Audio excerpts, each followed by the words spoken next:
Hello, welcome to Subsurface Utility Mapping with Civil 3D. My name is Mike Carris, and in the next few minutes I'm going to take you through a series of videos, lectures, and discussions and demonstrations and to show you how I use Civil 3D to calculate and map subsurface utilities on a job site. One of the things that I've always done over the years and really despised was the redundancy and sometimes the amount of transfer of data from field nodes to a calculator back to CAD that left a lot of room for error. So when Civil 3D came about and they put in the user-defined properties for points, I really saw the advantages of how powerful this could be for subsurface utility mapping.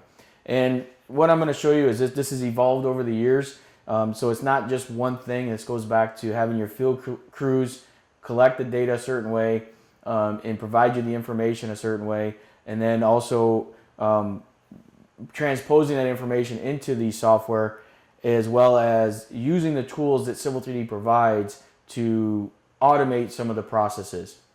Now, when I say automate, it just streamlines it. It makes it much faster. It reduces the amount of input. And what I really like is what I call the data integrity. The information's there. I'm not dealing with dumb text, dumb information. I'm dealing with intelligent information that really helps automate the entire process. And you'll see that as we go through this. And whether you're working on a small site with just a couple structures to a large site like this one, it's got well over 200 structures that you have to label and put the information in. Civil 3D really has the tools to do that. I'm not using any additional Lisp routines. I'm not additioning any additional software. This is all right out of the box. Well, I won't say right out of the box. The tools are out of the box.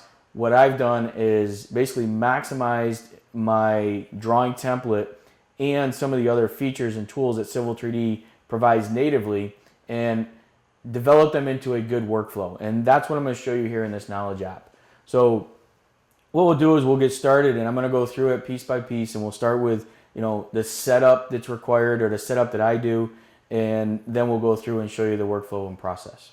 So we'll get started.